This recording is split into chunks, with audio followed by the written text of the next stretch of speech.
YouTube n'est pas réservé aux youtubeurs. Ça, c'est vraiment un truc à comprendre. C'est que les gens pensent que s'ils veulent faire du YouTube, ils doivent être un youtubeur. J'ai 5000 abonnés sur YouTube. Depuis le début de l'année, YouTube m'a rapporté 120 ou 130 000 euros de vente. Quand j'avais 17 ans, j'étais mal dans ma peau, j'ai lu 1 million de bouquins de développement personnel, ça n'a pas changé grand-chose. Ensuite, j'ai lancé mon business et toute ma vie a changé. Pendant longtemps, j'avais un business à taille normale, tu vois. Et il y a plein de gens qui me ghostaient. Et ces mêmes gens maintenant viennent m'envoyer des messages. Salut, quoi de neuf? Faudrait qu'on mange ensemble. Non. La plupart des gens ouvrent même pas la formation, c'est-à-dire qu'ils ouvrent même pas un seul module de la formation. L'audience, elle est tellement épuisée, essorée, qu'il faut sans arrêt lui proposer la nouvelle révolution, et c'est fatigant. Ce podcast est édité par Coleman Media, un label de podcasteurs spécialisé pour les coachs, les professions de l'accompagnement, les consultants.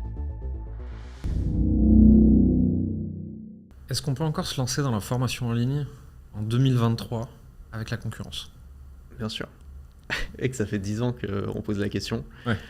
Et moi, ça fait 10 ans que je suis là, et ça fait 10 ans qu'il y a des gens qui sont là, et ça fait 10 ans qu'il y a des gens qui se lancent et qui cartonnent.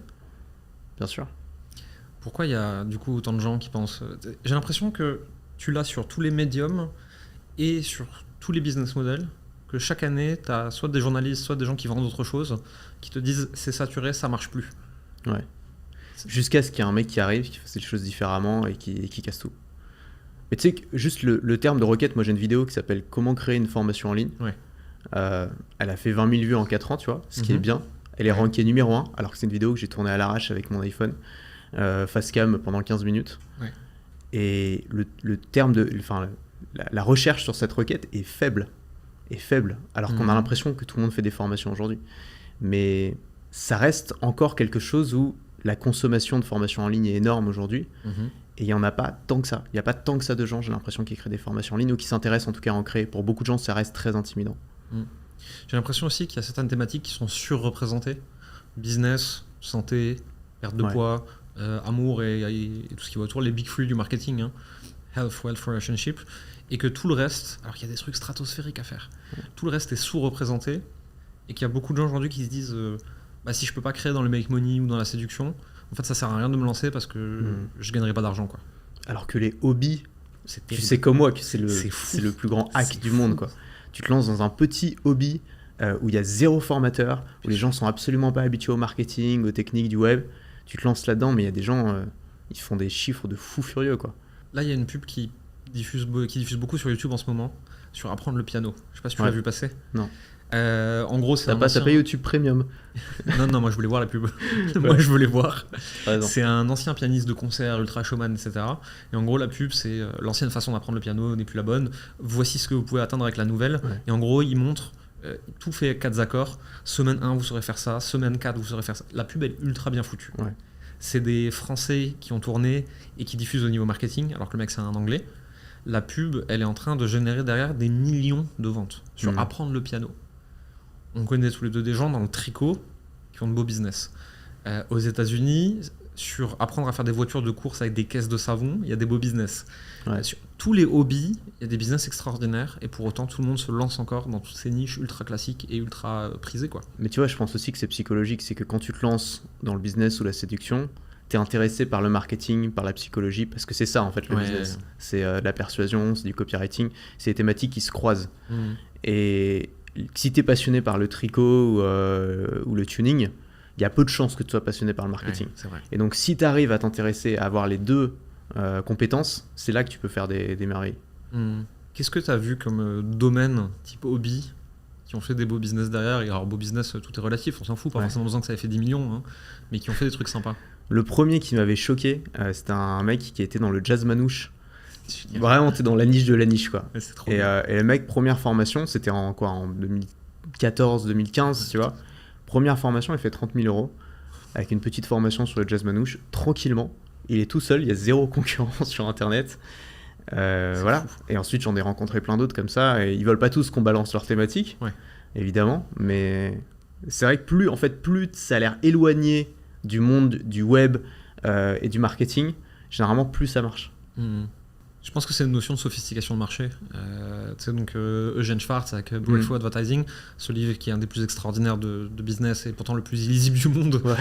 Et où il explique vraiment que c'est les sophistications de marché, où en gros, plus les prospects sont exposés à du marketing, plus ils deviennent méfiants. Et en fait, je pense que dans tous ces domaines-là, ils n'ont pas été exposés. Et donc le moindre marketing, même pas très bon, hein, fait tout de suite des ventes, quoi. Ouais. Et tu peux aller plus lentement. Parce que tu vois, dans les domaines business, ça va de plus en plus vite en fait. Ouais. C'est sans arrêt, il faut trouver la nouvelle opportunité, le nouveau truc, le dropshipping, les NFT, les cryptos, les machins, l'IA maintenant. Et en fait, avant, ça changeait tous les 5 ans, ensuite tous les 3 ans, maintenant tous les 2 ans. Bientôt, ça va changer tous les 6 mois. Parce qu'en fait, l'audience, elle est tellement épuisée, essorée, qu'il faut sans arrêt lui proposer la nouvelle révolution. Ouais. Et c'est fatigant. Alors que quand t'es dans le jazz manouche ou dans le tricot, bon, bah, ça change pas en fait. Tu peux je pense vraiment que tu peux faire une carrière comme des auteurs à l'époque. Tu peux faire une carrière pendant 40 ans en racontant la même chose et avec le même marketing. Pourtant, à côté de ça, des positionnements comme le tien, comme le mien, comme d'autres qu'on connaît, on est sur un truc, un vieux truc qui marche encore. Faites-le bien, faites-le doucement. Et j'ai l'impression que ça trouve quand même encore son public, tu vois, justement dans ce monde de suragitation, de nouvelles opportunités permanentes, que ça trouve encore son public. Ouais, j'ai l'impression que tu vas faire moins de pics, tu vas être moins remarquable sur le court terme, mais sur le long terme, tu vas quand même te faire un nom. Tu vois, toi, tu fais pas énormément de vues par vidéo, mais j'ai l'impression que tout le monde te connaît dans l'industrie, tu vois. Dans ma toute petite niche, oui. Tu t'es fait un nom. Ouais. Et moi, c'est pareil, tu vois. À mon échelle, c'est pareil. Je suis pas du tout une star, il y a plein de mecs qui font beaucoup plus de vues que moi, mais dans mon domaine, tout le monde me connaît. Et ça, c'est un truc qui m'intéresse, tu vois. Me dire, est-ce qu'on peut justement, sur le long terme, se faire un nom, croître petit à petit, plutôt que faire un braquage et disparaître. Il y a quand même pas mal de gens qui sont connus pour ça, pour avoir vraiment fait un braquage. Tout le monde parlait que d'eux pendant 1 an ou 6 mois. Ils ont fait des millions avec leur premier lancement et ensuite plus rien, quoi. Et ça, moi, ça m'intéresse pas. On le voit chaque année sur le marché. Moi, je le vois dans mon domaine où ils crament quand même encore beaucoup plus de publicité que les autres, puisque derrière des plus gros produits, donc c'est plus facile à rentabiliser, tu vois. Et chaque année, j'ai l'impression qu'il y a un mec qui arrive, qui met 50 à 100 000 balles de pub par mois, qui rafle tout le marché avec sa boîte dans une juridiction avec 0% d'impôt, qui prend ses 3-4 millions de cash en 2 ans, qu'on ne voit plus jamais, soit parce qu'en fait, il s'en foutait de ce métier-là, soit parce qu'en fait, un scaling à cette vitesse, c'est insupportable humainement. Et en fait, les mecs, ils font des burn-out et ils arrêtent tout, quoi. Ouais, c'est un vrai sujet. Après, t'en as qui arrivent à faire un braquage et à rester ensuite. Et ça... Pas beaucoup, hein. Pas beaucoup, mais tu vois, ceux qui arrivent, c'est le must, c'est l'idéal. Mais c'est vrai qu'il vaut mieux ne pas tenter le braquage et aller doucement et durer et croître, même en termes de santé mentale, c'est quand même beaucoup plus sain, tu vois, de croître progressivement, plutôt que d'un coup d'être une superstar et ensuite de passer tout le reste de ta carrière à essayer de réatteindre ses objectifs sans les atteindre, quoi. Ouais, complètement. Après, on a quand même de plus en plus sur le marché francophone de têtes d'affiche qui restent, qui sont stables, tu vois, qui ont peut-être des fois fait une croissance rapide, mais j'ai l'impression qu'on a de plus en plus de piliers dans nos métiers, que ce soit l'industrie de coaching, l'accompagnement. Quand je dis on, c'est vraiment tout ce qui est e-learning au sens large, tu vois. On a de plus en plus de piliers par thématique, par médium, tu vois. On a le numéro 1 de la formation qui vient vers le podcast, du blog, des réseaux sociaux, de la pub. Et ça, je trouve ça simple parce que les nouveaux entrants, ils vont pouvoir se reconnaître dans différentes figures, différents styles, différents trucs. Et on sort de « il n'y a que ma méthode qui marche ». Moi, je me bats avec les gens en face de moi toute la journée en disant « toutes les méthodes marchent, tous les types de produits marchent. La question, c'est qu'est-ce que vous allez aimer faire pour pouvoir le faire longtemps ». Complètement, il y a plein de manières de faire le métier. Et c'est positif de voir tous ces styles et toutes ces manières différentes qui peuvent coexister. Chacune avoir son audience, chacune marcher d'une façon ou d'une autre. Complètement. Aujourd'hui, il y a souvent un grand débat sur Internet, un peu de débat stérile d'ailleurs, mais sur petits produits ou gros produits très chers. Tu vois, low ticket, high ticket, 97 ou 5000. C'est quoi ton opinion là-dessus ?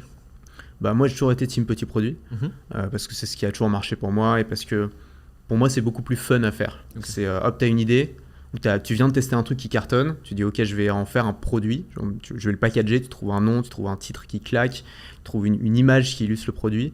Ensuite, tu construis ton produit et ensuite, tu le lances la semaine suivante, quoi. Et tu peux tester immédiatement, voir si ça marche, en récolter les fruits très vite. C'est très excitant. Et moi, ce que je préfère avec ce modèle-là, c'est qu'en termes d'apprentissage, c'est énorme.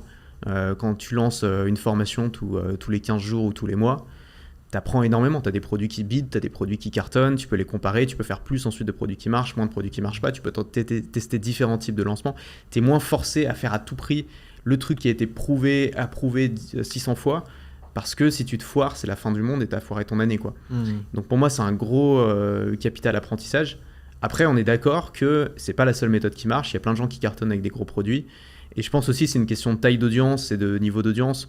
Moi, j'ai une audience qui est assez large, mais qui va pas forcément mettre des fortunes. C'est parfait des produits à 200 €. À côté, tu as des gens qui ont, comme toi, tu vois, qui ont une audience peut-être plus petite, mais des gens qui sont très qualifiés et qui peuvent mettre beaucoup d'argent. C'est beaucoup plus pertinent dans ce cas-là de faire du coaching ou de faire des gros produits très chers, quoi. Je pense que ça dépend aussi d'un certain horizon de temps, tu vois. Moi, j'ai toujours dit aux gens qui arrivent chez moi, qui me posent la question, avec des petits produits ou avec des très gros produits, si tu mets le travail qu'il faut pendant 5 ans, tu peux faire 1 million de serres, on s'en fout, tu vois. La question, c'est quels vont être tes enjeux la première année, et c'est pas les mêmes en fonction des deux, c'est pas le même métier, c'est pas la même façon de faire, mais tu peux atteindre, entre guillemets, les mêmes sommets avec les deux, en fait. C'est pas... mais c'est vrai que le fait que c'est pas le même métier, t'as tellement raison, et je pense que faites ce que vous avez envie de faire. En fait. Moi, j'ai jamais eu envie de faire des gros produits, ou même de faire du coaching, parce que c'est un autre métier. Je pense pas être excellent dedans. Moi, j'ai besoin d'avoir des résultats rapides et j'ai pas une grosse patience. Et donc, moi, ça m'enthousiasme pas. Et c'est des choses que j'ai de gros risques d'abandonner au milieu, tu vois. Alors que les petits produits, c'est cool, c'est fun et tout. Il y a des gens, c'est exactement l'inverse. Ils préfèrent travailler très longtemps pour produire un gros truc qui est parfait, qui est bien fini et tout, le lancer en grande pompe. Dans ce cas-là, faites des gros produits. Donc, c'est presque deux métiers différents. Je suis d'accord avec toi. J'ai l'impression que les petits produits, c'est presque plus un métier de créateur, d'explorateur, d'expérimentation, de jeu. Tu sais, j'ai des idées, je teste des trucs, je joue, etc. Le gros produit, c'est plus... je suis entrepreneur, je crée une entreprise, mais je suis plus entrepreneur que créateur, tu vois. Ouais. Et c'est pas du tout péjoratif. Moi, quand je le dis, tu vois, il n'y a pas de nivellement. Pour moi, c'est juste pareil, deux métiers différents, tu vois. Et j'ai l'impression que les petits produits, c'est particulièrement adapté par quelqu'un qui peut-être aurait aimé être youtubeur, journaliste, instagrammeur ou quoi, mais qui aime bien avoir de l'argent quand même. Et donc en fait, qui monétise son envie de faire du contenu. Ouais, après il y a un truc aussi de... Moi j'aime pas laisser mes clients partir dans la nature, tu vois. S'ils ont acheté un des produits chez moi et qu'ils l'ont aimé, il y a de fortes chances qu'ils aient envie de continuer à se former. Personne se dit, ah bah c'est bon, je connais tout, je me forme plus. Ça n'existe pas en fait. Et donc qu'est-ce qui se passe souvent, c'est que les gens qui font des gros produits, ou qui ont un produit unique, pas forcément des gros produits, mais qui ont un produit unique, en fait, ils ont des clients jetables. C'est-à-dire qu'ils ont des clients, ils consomment leurs produits, ensuite ils en veulent plus, ils vont où ? Ils vont chez la concurrence. Ils vont chez les gens qui lancent plusieurs produits. Et en fait, ils sont sans arrêt en train de faire de l'acquisition. Au bout d'un moment, ils épuisent le marché, donc l'acquisition coûte de plus en plus cher. Et ils risquent en fait de plus être rentables. Et c'est pour ça que tu vois des gens qui ont toujours eu un seul produit, qui se mettent au bout de quelques années à en lancer d'autres, parce qu'ils se rendent compte qu'en fait, c'est trop con de perdre leurs clients, alors que tout le monde sait que c'est beaucoup plus facile de revendre à un client existant que de vendre à un client qui ne te connaît pas, quoi. C'est notre plus gros enjeu, nous, actuellement. On a toujours été monoproduits, là on commence à développer un deuxième qui va au-dessus. Alors on reste nous sur des produits chers, d'accompagnement long, etc. sur notre métier. Mais on va lancer un deuxième, on a lancé un Continuity pour nos clients les plus avancés du produit 1 mais qui ne vont pas encore dans le produit 2. On lance des trucs autour et tout. Parce que dans mon métier en tout cas, quand tu arrives à entre 500K et 1 million, 1,2 million par an, tu as un enjeu de LTV, plus d'acquisition, tu es de moins en moins rentable. Et donc il faut voir comment amener plus loin tes clients existants. Tu vois. Et c'est exactement ma problématique du moment. Que j'aurais pas eu avec 50 produits, c'est sûr et certain. Et tu vois, tu crées un écosystème quand tu fais ça. Tu prends Apple, quand quelqu'un achète un iPhone, ça s'arrête pas là en fait. Apple lui propose tous les services qui vont avec, l'Apple TV, l'Apple Watch, le Mac, l'iPad.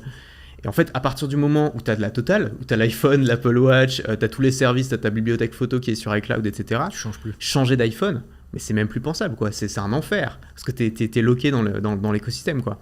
Et ben, je pense que c'est un peu, on peut reproduire un peu ça avec la formation. C'est-à-dire quand tu proposes une batterie de méthodes aux gens qui te suivent, à partir du moment où ils ont commencé à se former avec tes méthodes qui sont toutes cohérentes et complémentaires les unes avec les autres, c'est très difficile de dire ok, j'abandonne tout ça et je pars sur la batterie de méthodes de quelqu'un d'autre, quoi.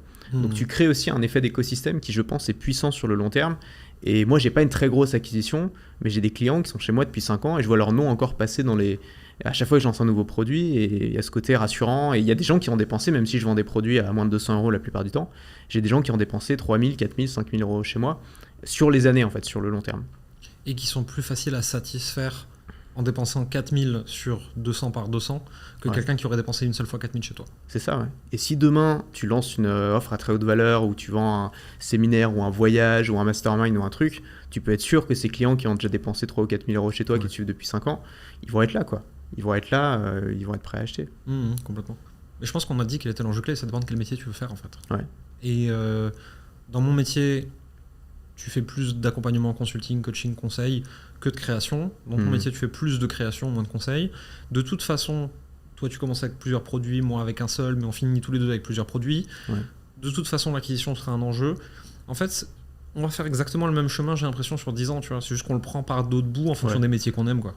On va finir à l'inverse, tu penses ? Genre toi tu vas faire plus que des petits produits, puis moi je vais faire des gros accompagnements. Dans mon métier, le petit produit, en vrai, si on dit la vérité aux gens, il sert à diluer les coûts d'acquisition pour tes prospects pour les gros produits. Okay, ouais. Tu vois, c'est au lieu de faire de la lead generation en pub où tu cherches à choper des emails, Tu cherches à choper des clients de petits produits qui te coûtent certes plus cher à acquérir, mais qui sont plus susceptibles d'acheter le gros. Ouais, je vois. Les Américains, et je pense à l'époque à Traffic and Funnel, ils faisaient des petits produits en porte d'entrée, et derrière ils avaient des trucs de 5 000 à 100 000. Mais alors comment tu fais? Parce que, tu vois, tu dois mettre de l'énergie. Moi, ce qui me saoule, c'est d'avoir des rendez-vous dans mon calendrier, tu vois. Et donc me dire, si je vends un produit à 5 000 €, bah, je sais bien que je peux pas juste enregistrer une formation et puis débrouillez-vous, quoi. Il faut que je sois là, il faut que je sois présent, il faut que je puisse répondre aux questions des gens, il faut que je fasse des lives, des zooms, des machins. Et moi, c'est plus ça, en fait, qui me refroidit. Je vois pas comment je pourrais faire du gros produit sans faire ça. Après, on pourra parler de la forge après, qui est une forme de gros produit. Mais voilà. En fait, moi, avoir des rendez-vous comme ça tout le temps dans mon calendrier, j'aime pas ça non plus. Mais en fait, quand j'ai commencé, j'étais seul, mais j'étais au début de mon aventure entrepreneuriale, donc j'aimais encore avoir mes clients toutes les semaines. Aujourd'hui, à force de devoir répéter la même chose encore et encore et encore, j'aime moins. Mais j'ai mis une équipe qui répond à ma place. Okay, ouais. Et moi, je vais une fois par mois, ou des fois un peu plus, faire des lives pour mes clients, où je vais essayer de leur apporter mes nouvelles compréhensions, un peu d'inspiration, où je vais leur parler d'argent, je vais leur parler de comment on grandit, où je vais leur parler de leur blocage. Et en fait, là, je viens comme un créateur chez eux. Tu vois. C'est plus moi qui réponds à leurs questions quotidiennement, parce que je suis plus la meilleure personne pour le faire. En fait, je suis trop loin d'eux. Donc, tu as formé tes équipes à tes méthodes pour qu'ils puissent la transmettre pour toi. Ouais, exactement, au fur et à mesure, tu vois. Et c'est comme ça que je peux le faire aujourd'hui. Mais si au début, j'adorais coacher, aujourd'hui, ça dépend des sujets. Tu vois. Sur des sujets qui m'intéressent en ce moment, je peux toujours rapporter des choses dessus. Mais quand on me pose une question sur un sujet que j'ai traité moi il y a 5 ans, je suis passé en fait dans la compétence inconsciente. Je sais plus que je sais, tu vois. Et donc en fait, la personne me demande, et mon réflexe, c'est putain, il est con quoi. C'est terrible ça, ouais. Et non, il est pas con en fait, c'est juste qu'il n'a pas encore trouvé la réponse lui. Mais du coup, quand je commence à me dire ça face à une question client, c'est que je suis plus la bonne personne pour répondre. Ouais. Tu sais, des trucs tout cons, il y a un mec qui fait une vidéo avec son téléphone, il se met dos à une fenêtre, on voit pas sa tronche, tu vois. Et toi, tu dis, mais tu l'as pas vu qu'on voit pas ta tronche, ça se voit à l'image, tu vois. Et en fait, je me rappelle de mes premières vidéos, c'était pareil. Ouais, moi aussi. Et en fait, tous les micro petits détails qu'on apprend en faisant des milliers de vidéos sur les années, on les théorise pas. On n'y pense pas, c'est juste, ça vient progressivement. Et donc, quand tu demandes à quelqu'un qui a jamais fait de vidéo de sa vie de faire une vidéo, ça va être dégueulasse, ça va ressembler à rien. Et tu vas pas savoir pourquoi, tu vas pas savoir quoi leur dire, parce que pour toi, c'est devenu une évidence, quoi. Ouais, c'est ça. En fait, c'est-à-dire que toi, quand tu regardes le truc, c'est évident qu'il y a rien qui va, mais tu sais pas dire précisément qu'est-ce qui va pas. Ouais. Et donc, en fait, il me faut des gens, en tout cas, entre mes clients et moi, qui sont plus avancés que mes clients, mais moins avancés que moi, qui arrivent à parler avec moi et avec nos clients. Et qui arrivent à faire le juste pont pour les aider à appliquer les détails de nos méthodes, tu vois. De trucs qui, pour moi, sont inconscients.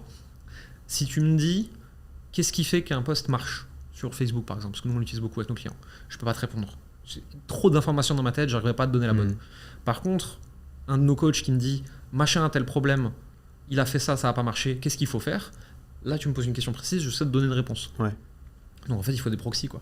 Mais encore une fois, haute philosophie de développement, tu vois, c'est... Est-ce que tu veux coacher et ensuite coacher tes équipes à coacher? Ou est-ce que toi, tu veux créer? Moi, les petits produits me foutent des bouffées d'angoisse parce que ça demande une rigueur pour faire un bon petit produit, tu vois, pour synthétiser ta pensée, pour structurer ton plan, pour faire un bel enregistrement. C'est vrai que c'est beaucoup de travail, c'est le gros inconvénient des petits produits, c'est que tu es sans arrêt de devoir en lancer des nouveaux, quoi. Et alors qu'un gros produit, tu peux juste le mettre à jour, ce qui est plus facile. Tu peux peaufiner à chaque fois la page de vente, l'améliorer un petit peu, alors que petit produit, tu dois repartir de zéro à chaque fois. Moi, je fais un truc bâclé au début et je l'améliore petit à petit, tu vois. Mais tu vois, il peut avoir des méthodes hybrides qui marchent bien avec... moi, c'est ce que j'ai fait pendant des années. J'avais un produit qui était pas... Je sais pas si on peut appeler ça un gros produit, mais c'était un produit qui était peut-être 4 ou 5 fois plus cher que mes petits produits, qui s'appelait d'abord Maker Pro, puis ensuite La Carte. Ouais, je me rappelle. C'était une sorte de produit complet, en fait, et ça marchait très bien. Il se vendait très bien, et c'était en complément au petit produit. Et c'était un produit que je mettais à jour chaque année. D'ailleurs, je pense en lancer une nouvelle version l'année prochaine. Et le modèle hybride, je trouvais, était pas mal. Parce que ça permet aussi, quand tu es un peu fatigué, t'as pas envie de créer un produit ce mois-ci, bon bah c'est pas grave. T'as un autre truc qui tourne derrière. Après, la carte, je me souviens plus quel prix tu vendais ça, mais c'était plusieurs centaines d'euros. Je vendais ça, peut-être 600, enfin entre 500 et 600 euros, quelque chose comme ça. Ouais, c'est pas tout à fait du high ticket, c'est du mid ticket, ça dépend des thématiques. Mais c'était le maximum que je pouvais vendre sans avoir à mettre du temps par client, tu vois. C'est-à-dire où je pouvais juste vendre un téléchargement. Intéressant. On en voit de plus en plus d'ailleurs de gens qui ont commencé avec des petits produits, que ce soit en organique comme toi tu le fais, ou avec des funnels complexes, et qui se rendent compte qu'à un moment c'est pas trop mal d'avoir ce genre de produit derrière, tu vois, sans aller jusqu'à du étiquette, parce que ça nourrit tout l'écosystème en fait. Mais ouais, écosystème d'offres, t'as tout dit là-dessus, c'est le plus important. En 2020, la carte tu l'as passée en gratuit à un moment. Ouais. Et ça a été un truc colossal de téléchargement, il me semble. Ouais, plus de 20 000 téléchargements. Ce qui m'a énormément aidé en fait, parce que ça m'a apporté plein de nouveaux emails, parce qu'évidemment tous les gens qui l'ont téléchargé se sont inscrits à ma liste email. Et ça m'a permis de faire un chiffre d'affaires de fou cette année-là. Après, c'était l'année du Covid. Ouais, donc je pense que je suis pas le seul dans cette thématique-là à avoir fait un chiffre d'affaires de fou. Ce qu'il faut dire aussi, c'est que donc c'était ma plus grosse formation. C'était pendant le premier confinement. Et je me suis dit, qu'est-ce que je peux faire ? Est-ce que je peux faire un truc, je sais pas, qui peut aider les gens, ou est-ce que je peux... voilà, je suis pas médecin, je suis pas infirmier, qu'est-ce que je peux faire à mon échelle, quoi ? Et je me suis dit, ok, j'ai une formation qui peut aider les gens ils sont chez eux, ils ont rien à faire, je vais la rendre gratuite et on va voir ce qui se passe. Il n'y avait pas de stratégie en fait. Et je la rends gratuite, et là en effet, tout le monde en parle, tout le monde se rue dessus, des dizaines de milliers de téléchargements. Et beaucoup de gens ont suivi cette formation. Et ce qui fait que ça fait entrer aussi beaucoup de gens dans mon écosystème, des gens qui ne seraient pas forcément rentrés parce qu'ils n'étaient pas forcément convaincus avant d'acheter. Et ça a eu un impact plutôt positif. Ouais. Mais le problème, c'est que j'ai grillé la formation et qu'ensuite, j'avais plus de grosses formations. Et qu'une grosse formation comme ça prend au moins un mois à créer. Donc il faut s'y mettre. Quoi. C'est quoi je sais pas si tu le mesures d'ailleurs, mais le taux de complétion de tes formations, tu le connais un petit peu ou pas ? Il est pourri. Fou, mais je pense pas être le seul. Enfin, ça dépend. Non, c'est tout le marché. Je pense que ça dépend de ton prix, ça dépend du niveau d'accompagnement et tout. Mais la plupart des gens ouvrent même pas la formation. C'est-à-dire qu'ils ouvrent même pas un seul module de la formation. Ensuite, tu as une grosse partie des gens qui ouvrent, qui en suivent un ou deux, qui vont pas jusqu'au bout. Et ensuite, tu as une minorité qui va jusqu'au bout. Et je pense que sur la minorité qui va jusqu'au bout, tu as encore une minorité qui applique et qui vraiment passe à l'action. Mais moi, ça m'inquiète pas. Enfin, je sais que beaucoup de... C'est by design, c'est normal en fait. Ouais, beaucoup de formateurs sont super inquiets pour ça. Ils culpabilisent énormément ou ils essaient de cacher le truc sous le tapis. Mais en fait, c'est tout à fait normal. Moi, j'ai plein de livres dans la bibliothèque. Bon, une grosse partie, je les ai pas lus, on me les a offerts. Il y en a que j'ai lus, j'en ai rien gardé. Et puis, il y en a peut-être 2 ou 3, tu vois, sur les 100 livres. Qui ont changé ma vie, qui ont un impact extraordinaire. Ouais. Moi, c'est pareil sur toutes les formations que j'ai suivies. Il y en a plein que j'ai acheté que j'ai pas suivi. Il y en a que j'ai acheté que j'ai suivi qui ont rien changé à ma vie. Et puis, il y en a une ou deux qui ont un impact extraordinaire. Et en fait, quand tu mets 100 ou 200 balles dans une formation ou 20 ou 30 balles dans un livre, c'est pas grave, en fait. Si la plupart t'aident pas beaucoup, en tout cas, souvent, ils vont t'aider un petit peu, tu vois. Ouais. Mais ce qui compte, c'est que sur ceux que tu suives, il y en ait un qui soit le déclic, qui te permette de te faire une nouvelle action qui va derrière te rapporter potentiellement dans nos thématiques des dizaines de milliers d'euros, des centaines de milliers d'euros. Et là, tu vas rembourser toutes les formations en fait, que tu as achetées jusque-là. Ouais, c'est presque des petits paris que tu fais en achetant des formations, en te disant à un moment, il y en a une qui va tout changer. Quoi. Enfin, tout changer. Me faire avoir un déclic qui va être l'amorçage de tout changer. Après, je suis pas sûr que c'est une question de prix. J'ai regardé récemment et j'étais choqué. Tu vois. On a un produit plus avancé que les autres qu'on vend 15 000 euros. C'est beaucoup d'argent. Ouais. Dedans, on a des clients qui viennent régulièrement au coaching, qui posent des questions, qui avancent, qui ont des résultats, etc. Et souvent, je leur dis, regarde tel module, va voir tel truc. Et l'autre fois, par curiosité, je me suis dit, tiens, je vais aller voir le taux de complétion de la formation. 3%. Sur un produit à 15 000 euros, les gens, en moyenne, ont regardé 3% des modules. C'est un produit d'effort. Écoute, il faut fournir un effort, c'est difficile. Il n'y a pas de rendez-vous, tu dois fournir tout seul chez toi, personne ne va vérifier, c'est normal. Ça dépend aussi si tu aimes bien consommer ce genre de type de produit, tu vois. Moi, j'ai déjà payé très très cher sur des gros produits américains. Alors, c'était des genres de mastermind coaching, mais il y avait aussi une partie formation. Ouais. J'ai tout poncé, je matais 4 heures par jour le matin en x2. Il y a des gens qui bouffent des formations au petit déjeuner, c'est leur loisir, quoi. Ils adorent ça. Moi, j'adore, je m'éclate à faire ça. Donc voilà, quand t'aimes ça, c'est génial, tu vas les suivre, tu vas les appliquer. Après, il y a aussi des gens qui suivent tout, qui appliquent rien, tu vois. Et puis il y a des gens qui en suivent pas beaucoup, mais celles qui suivent ont vraiment... Moi, c'est plus mon profil, je dirais. Je suis pas énormément de formations. Il y en a que j'achète que je suis pas du tout, mais généralement quand je les suis, c'est vraiment que j'ai un problème urgent et douloureux, et donc c'est comme les bouquins, et donc je vais le poncer, je vais appliquer tout de suite, et ça va avoir de l'impact. Moi, je pense que je suis entrepreneur parce que j'aime apprendre des trucs, et j'aime bien les recracher en plus derrière. Et en fait, mais j'aime bien être payé aussi. Et donc en fait, c'est ma façon que j'ai trouvé d'apprendre systématiquement de nouvelles choses et d'être toujours payé pour ça, quoi, et de rencontrer des gens. Et... C'est ça la clé, tu vois. Si tu arrives à aligner tes intérêts et un business model efficace, tout est facile et tu vas devenir riche, quoi. Ça y est. il faut aligner, tu vois. Ouais. Toi, ton truc, c'est de te former. Génial, t'es formateur, donc quand on est formateur, quand on veut enseigner, il faut apprendre. T'es dans cette dynamique-là, ça vient nourrir ton travail, c'est top, quoi. Ouais, bien sûr, et puis ça permet de rencontrer des gens, et ça m'intéresse, ça me nourrit, et ça me permet de faire des contenus comme on est en train de faire ici, tu vois. Si j'avais pas le type de business que j'ai, avec la taille de business que j'ai, j'aurais pas les occasions que j'ai de rencontrer des gens, donc je pourrais pas apprendre, transmettre, enfin, c'est tout un écosystème qui se nourrit bien. Et d'ailleurs, je le vois, dès que j'arrête d'apprendre et que j'arrête de rencontrer, je deviens chiant dans mon business, chiant avec mes équipes, chiant dans mes contenus, et en fait, j'ai l'impression d'être un petit gars morose, c'est nul. Mais ouais, c'est presque thérapeutique en fait, cette activité. Genre, moi, tu sais, j'ai lu, quand j'avais 17 ans, j'étais mal dans ma peau, j'ai lu 1 million de bouquins de développement personnel, ça n'a pas changé grand chose. Et ensuite, j'ai lancé mon business et toute ma vie a changé. D'un coup, j'ai commencé à me faire des potes, j'ai commencé à avoir confiance en moi, j'ai commencé à avoir de l'estime pour ce que je faisais, j'ai commencé à être plus à l'aise dans ma vie, être plus à l'aise avec les autres, etc. Enfin, tout s'est déroulé, déverrouillé au moment où j'ai lancé mon activité, où ça a commencé à marcher. C'est la même chose pour moi. Ça t'ouvre tellement de portes, ça te fait rencontrer plein de gens intéressants, ça te force à prendre des décisions, à sortir de ta zone de confort, à agir. En fait, toutes les théories que tu apprends dans les bouquins de dev perso, d'un coup, tu les mets en pratique quand tu lances ton business. Et quand tu sais qu'une des causes premières de dépression, c'est de ne pas avoir de sens dans son travail, et que c'est un truc qui touche peut-être 60% de la population, enfin, c'est colossal.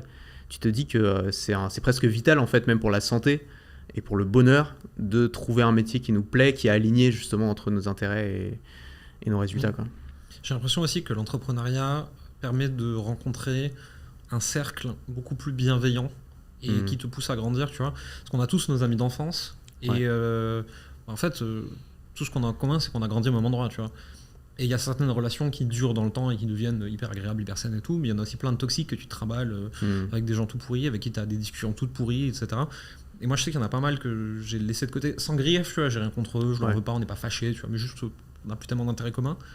Et quand je rencontre des entrepreneurs, ceux avec qui ça fit sur les valeurs, les centres d'intérêt en dehors du business, ça devient des relations beaucoup plus saines que ce que je pouvais construire par le passé. Je sais pas si tu as expérimenté ça aussi. Ouais, et puis il y a une sorte de compétition saine, tu vois, enfin quand c'est avec les bonnes personnes. Mais tu as des entrepreneurs, forcément tu te compares un peu, tu t'échanges des tips, tu regardes un petit peu ce qu'ils font et en fait ça te tire vers le haut d'une certaine façon. Complètement. Moi je sais que plus je suis entouré d'entrepreneurs, plus j'ai d'idées et plus je suis motivé à me dépasser. Quoi. Pareil. Ça va pas se faire si je suis isolé. Donc c'est vrai que c'est des relations utiles de ce point de vue-là. Moi j'ai des phases comme ça, tu vois. J'apprends plein de trucs, je les applique, ça a des résultats, ça me permet de rencontrer des gens. Je les rencontre, je me nourris énormément. Ensuite, socialement, je suis vidé, il faut que je rentre à ma maison. Et je rentre, et là, j'ai tout qui ressort, et ça fait une effervescence de création qui amène des résultats, qui me pousse à apprendre de nouvelles choses. Et c'est vraiment un cercle, en fait, permanent, quoi. Mais nous, on a mis en place cette règle avec Félix, donc mon associé. Chaque semaine, on interviewe un expert en podcast, tu vois, qu'on peut publier aussi sur YouTube. Et en fait, on interviewe un expert qui nous intéresse, quoi. Quelqu'un qui a réussi à faire des trucs que nous, on ne comprend pas et tout. Et c'est génial, en fait, ça nous fait un rendez-vous où chaque semaine on apprend des choses. En fait, chaque semaine on suit une formation gratuite. Et en plus, ça nous attire de l'audience, du trafic, et c'est bon pour nous, quoi. Ouais, mais c'est la direction que vous avez prise avec Guillaume là récemment, après le tâtonnage des 2-3 premiers épisodes, et je trouve que c'est hyper smart. Je te l'avais dit en off quand on était sur Riverside, c'est qu'à 5 c'est le bordel, à 3 vous pouvez apprendre. Félix et toi, en plus, vous avez des profils un peu différents, même si vous comprenez particulièrement bien. Et donc, ça va être hyper intéressant, en fait, autant pour l'invité que pour vous, que pour l'audience. Parce que si tu fais un truc qui t'intéresse et que tu le fais pour toi, c'est plus intéressant, en fait, à regarder. C'est drôle, parce que c'est exactement le feedback que j'ai. Genre, sur la dernière interview, c'était comme si j'étais tout seul avec Félix et l'invité, et qu'on n'était pas filmé. C'est-à-dire que je lui posais toutes les questions qui me brûlaient les lèvres, j'avais envie de savoir, en fait. Et des mecs m'ont dit en commentaire, mec, c'est trop bien, t'as vraiment tiré toutes les infos que tu pouvais, c'était super intéressant, on a pris des notes, on a appris plein de trucs et tout. Et en fait, aujourd'hui, c'est davantage ça que je veux faire, c'est que j'ai essayé de faire un format un petit peu divertissement, on réagit à l'actualité et tout. Et c'est pas mal, il y a des gens qui aiment bien ça, mais comme tu dis, c'est un peu brouillon, c'est très compliqué à organiser parce que ramener 5 personnes à chaque fois, c'est quand même la galère.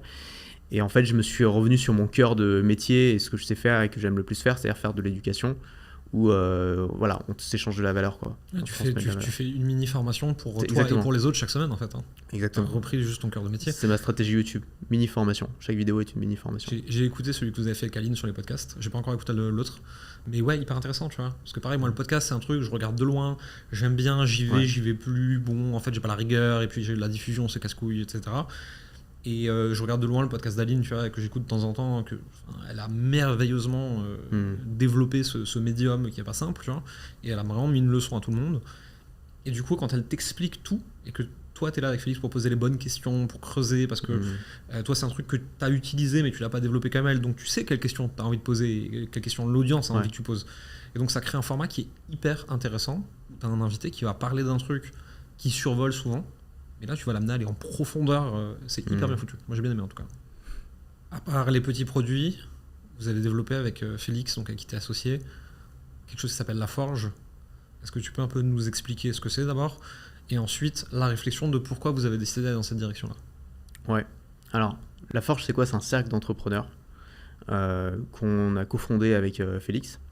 Le but, c'est avant tout de décharger les entrepreneurs de toutes les tâches administratives et rébarbatives pour qu'ils puissent se concentrer sur leur croissance. Donc on fait ce que Félix fait pour moi depuis des années et qui m'a apporté une valeur de fou. Il le fait pour moi aussi. C'est ouais, pour toi aussi, c'est vrai. Qui est de gérer tout ton administratif, envoyer tes documents comptables, gérer le lien avec les comptables, s'occuper même du support client et de tout un tas de choses comme ça. Et on a décidé d'ajouter aussi une partie un petit peu sociable avec les talents qui nous rejoignent. C'est-à-dire qu'on organise des voyages chaque année avec eux pour qu'ils soient en immersion totale. Là, on lance une sorte de mastermind où chaque mois, on va se retrouver sur un Google Meet pour échanger, pour se poser des questions, répondre, etc. Et le but, c'est de progresser ensemble. Et en fait, on a créé un alignement entre nos intérêts et leurs intérêts. C'est-à-dire qu'on se rémunère, c'est pas un abonnement, ça coûte rien pour nous rejoindre. On se rémunère en prenant 10% du chiffre d'affaires. Donc, si nos talents réussissent, on gagne plus d'argent. Si nos talents ne réussissent pas, on perd de l'argent. On ne prend pas de part dans la boîte, comme ça ils restent libres. On veut qu'ils restent chez nous parce qu'ils sont satisfaits. Et puis nous, on raisonne plus en termes de cash flow qu'en termes de participation. Et donc voilà, on a lancé ça. On est ultra sélectif sur les clients parce qu'on veut vraiment miser sur les bons chevaux, quoi, les gens qui vont vraiment réussir. Donc on a pris 2 clients pour l'instant, là on est en train d'en prendre un 3e. Et ça se développe lentement, c'est vraiment un projet très long terme. On l'a fait avec Félix parce que Félix a cette compétence de gestion d'entreprise comme personne là, notamment dans les domaines d'infopreneurs comme tu sais si bien. Ouais. Et moi, je peux lui apporter des clients. J'ai un gros pool de gens qui sont intéressés par ce genre de service. Et donc voilà, c'est venu assez logiquement en fait. C'est hyper intéressant. Et surtout, si tu prends des entrepreneurs qui débutent plus ou moins ou même débutent plus, hein, et que tu leur enlèves toute la charge mentale de tout ce que Félix gère, c'est fou. Moi, quand j'ai relancé ma boîte de zéro après séparation avec mon associé il y a 2 ans et demi, la première chose que j'ai fait, j'ai contacté Félix, je fais s'il te plaît, prends-moi comme client. Je veux pas gérer ces merdes, je les comprends pas, je les maîtrise pas, ça me bouffe le cerveau, le moindre courrier me fait cogiter pendant une semaine, je veux pas savoir. Et aujourd'hui, Félix, avec sa boîte, donc, gère tout chez moi et me sollicite que quand vraiment il faut que je sois là, quoi.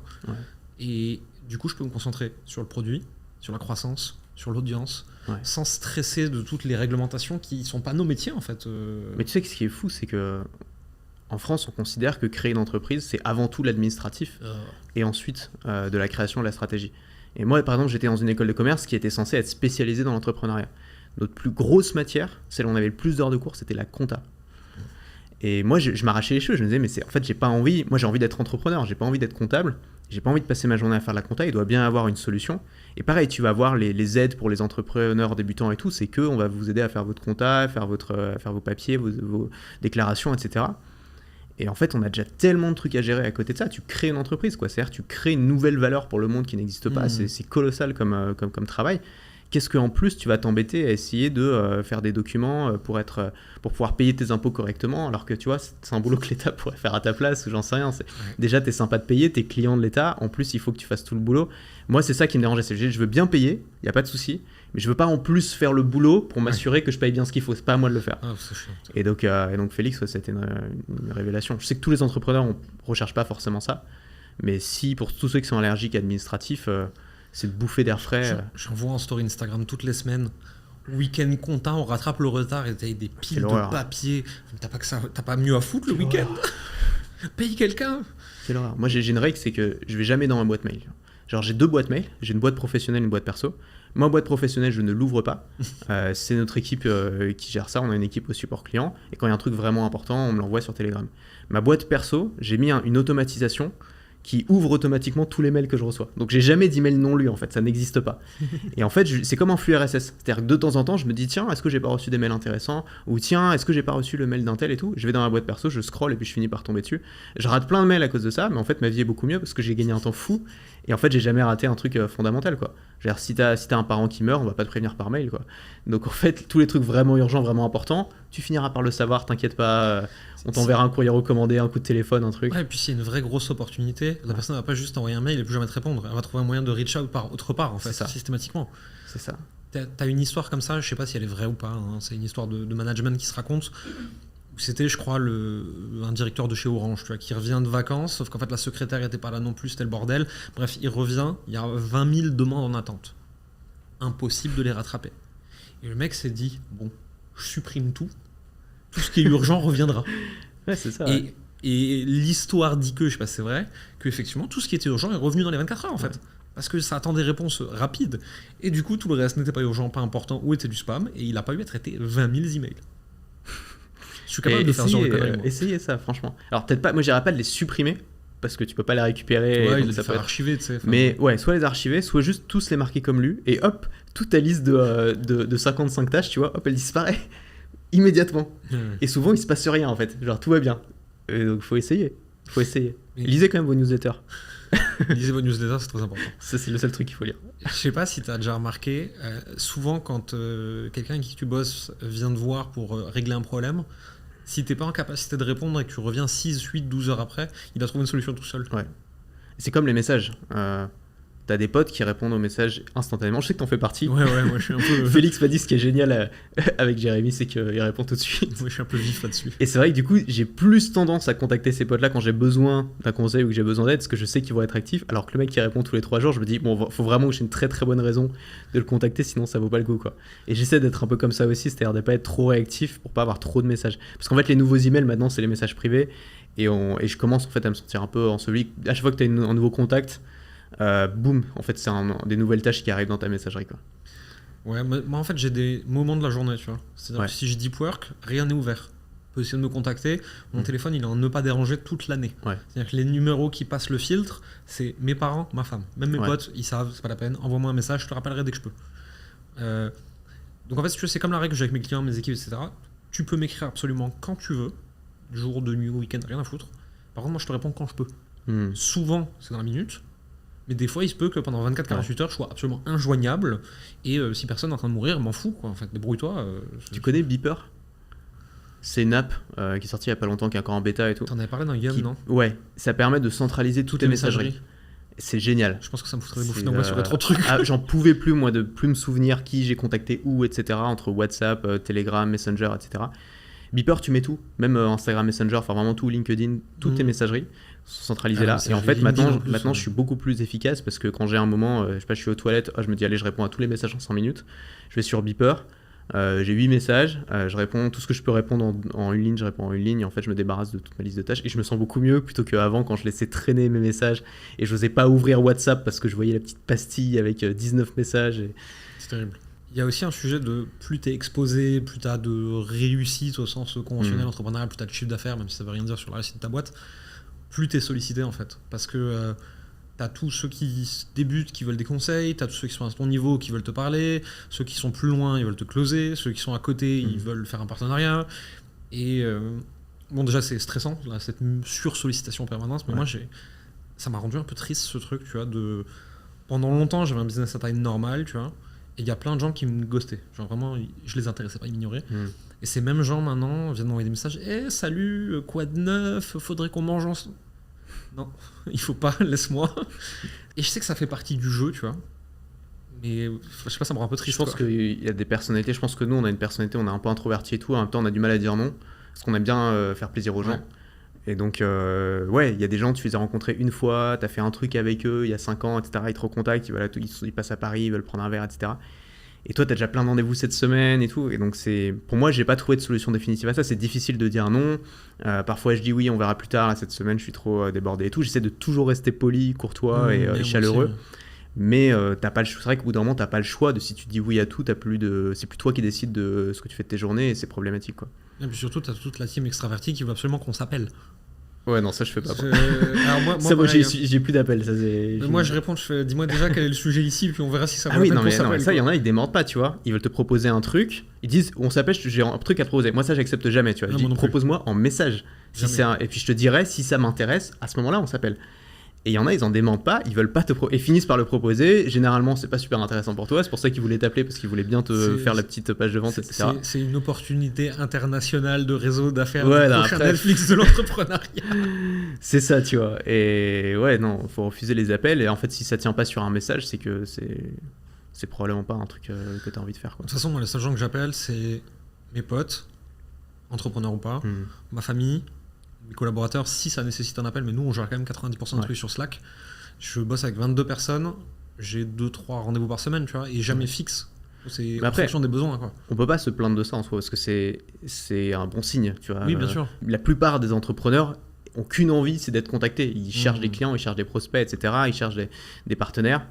Voilà, quand t'es personne et que personne te connaît et que t'as pas d'audience, c'est extrêmement difficile. Et donc quand t'as la chance de passer ce cap où c'est les gens qui s'intéressent à toi, c'est une chance en fait.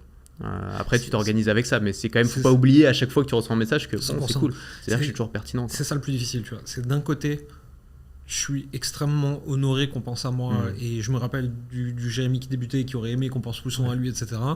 Et de l'autre côté, en fait, le problème c'est que avant vous étiez 0 à penser à moi et maintenant vous êtes 3000, quoi. Enfin, pas possible, quoi. pas assez de possibilités dans la journée et puis trop introverti. Moi les appels ça me fout des bouffées d'angoisse. Hein. Genre vraiment, ma femme se moque de moi quand il faut téléphoner à quelqu'un, je lui donne le téléphone. J'appelle pas un livreur, j'appelle pas une administration, j'appelle pas les gens. Je suis capable de prendre le train 2 heures, boire un café avec quelqu'un plutôt que de l'avoir au téléphone. Ouais, et puis il y a des gens, ils t'appellent, ils te préviennent même pas qu'ils vont t'appeler. Donc tu te retrouves d'un coup à devoir prendre une décision très rapidement sur un truc que t'as pas eu le temps de réfléchir, à un moment où t'es pas du tout prédisposé à ça. C'est pas bon. Moi je peux pas, c'est ne pas déranger, il tombe sur messagerie. Ouais. Et tu sais, avant j'avais une option où quand ils appelaient 2-3 fois de suite, ça passait le filtre parce que c'était peut-être une urgence, tu vois. Sauf que tous mes potes ils l'avaient compris, donc ils appelaient 3 fois par 3 fois, et donc je l'ai bloqué aussi maintenant. Et en gros, il y a ma femme et mes parents qui passent le filtre, c'est tout. Les autres qui m'écrivent, ils savent. Il y a un autre sujet dont je voulais te parler. T'as fait le choix, et j'ai l'impression que c'est un choix c'est presque devenu un choix militant, de rester en France, de laisser ta boîte en France. Tu voyages beaucoup, mais tout ton business en France, ta vie en France, etc. Avec tout ce qu'on connaît de complexité administrative, fiscale, etc. Pourquoi ce choix ? Est-ce que des fois tu le remets en question ? Enfin, quelle est ta pensée vis-à-vis de ça ?